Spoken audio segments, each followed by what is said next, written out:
If my YouTube analytics are anything to go off of, people like to start things, but they don't like to finish them half as much.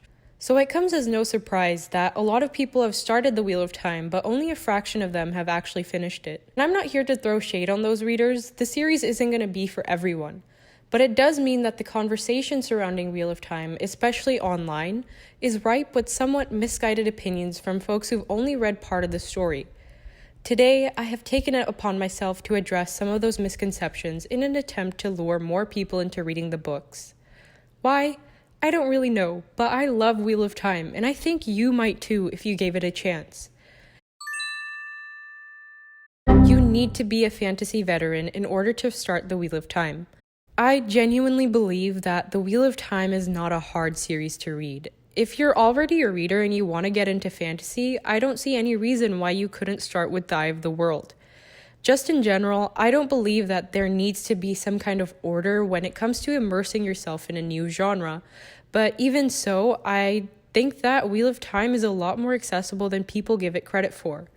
Case in point, I read the series when I was about 12 or 13 years old. They ask you how you are, you just have to say that you're fine. And I was not a particularly bright or intelligent 12-year-old. And personally, I was able to follow along with the plot and remember the majority of the characters with no issues. That's just anecdotal, but it's also worth noting that the first couple of books were marketed and sold as young adult novels at one point. Part of the reason why I think Wheel of Time isn't super hard to get into is because Robert Jordan starts things off quite simply and then slowly builds up the world. Compared to Malazan, another fantasy behemoth, Jordan really eases you into the world first, and the learning curve for Wheel of Time is fairly linear and forgiving. A lot of people are understandably intimidated by the series because of the length, but there's really no rush. If you think you would like the series, take it easy and read the books at your own pace. I've also heard amazing things about the audiobooks, so don't psych yourself out because you think it'll be too hard for you to read. It's, I think, a lot more accessible than people realize. Wheel of Time is like Lord of the Rings. The first two books of the series, The Eye of the World and The Great Hunt, are indeed very similar in terms of plot and pacing to Lord of the Rings. And I think people are disappointed when they read them, and then the next few books pivot and the pacing slows down way more. This is pretty understandable. You sign up for one thing and then the story evolves into another, which you may or may not be on board with. And on the other side of the coin, I've also seen some people who will just read the first book and find it to be too similar to Lord of the Rings and write it off as a Tolkien ripoff. Overall, however, I think it would be extremely inaccurate to say that The Wheel of Time is similar to Lord of the Rings. In fact, the closest sibling to the series would more accurately be Game of Thrones, in my opinion. Here's what you can expect when reading Wheel of Time. The first two books will have a lot of movement and plot development. They will hit on a lot of the same notes as Lord of the Rings, but overall you will start to notice more of an emphasis on politics and gender, as well as a lot of cultural world building. You'll start to see hints of a greater world, but mainly you will stay with the same insular cast of characters. Moving on from there, in books 3 to 6, there will still be some movement, but the plot will slow down and other aspects of the story, like character and cultural development, will take the front seat.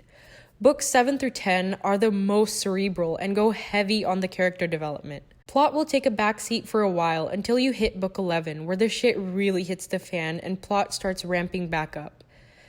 That's all to say that Wheel of Time is essentially a very character-driven story, not one that's plot-driven like Lord of the Rings, and that can be very frustrating for some people, but incredibly rewarding for others. You will absolutely hate the slog. This ties in with the last segment, where I think a lot of people have varying expectations of how the story will proceed, and so when the story takes a different turn, a lot of people don't like it.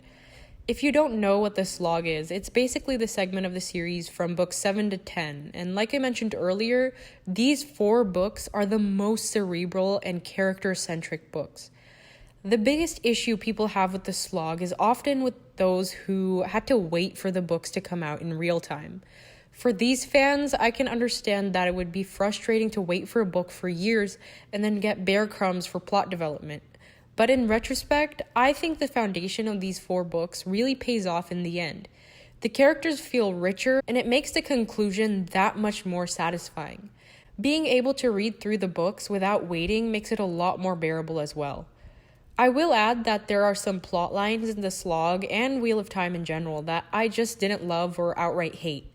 But the great thing about the series is that for every one thing I didn't enjoy, there's at least 3 other things that I love. Wheel of Time has a hard magic system. It's not a huge deal, but I sometimes see people using Wheel of Time as an example of a series with a hard magic system, and I just don't think it's accurate. It doesn't help that the king of hard magic systems, Brandon Sanderson, obviously helped to finish the series. But yeah, the magic system in Wheel of Time does have rules, but those rules are kind of wibbly wobbly. And I actually like that there is some ambiguity in the magic system because it leaves so much room for exploration and theorizing. If you're someone who loves that kind of stuff, there's so much discussion about the Wheel of Time because the magic system has so much wiggle room. Overall, I think it would be more accurate to describe the Wheel of Time's magic system as a medium. There are rules, but sometimes those rules turn out not to be rules so much as warnings, and in the interest of avoiding spoilers, I will leave it at that. Just know that there's a lot more going on than what you actually find out in the books. Robert Jordan was bad at writing female characters. And I made a whole video about this topic that you can go check out after this one if you want, but I'm gonna very quickly summarize my feelings. Robert Jordan created a world where the gender dynamics are a complete departure from the real world. This fact informs everything from the local politics to entire cultures, and it's one of the most interesting aspects of the books. It's different, but it's not bad, and I think it's important to make that distinction when talking about gender in the Wheel of Time. Jordan was way ahead of his time in terms of the way he wrote women, and I think he should be recognized for that. And if you're curious about more of my thoughts on the topic, definitely go check out my other video, which is also spoiler-free. And so yeah, I never know what to say at the end of these things, but let me know what you think of the video, good, bad, ugly. I'd love to know what you think.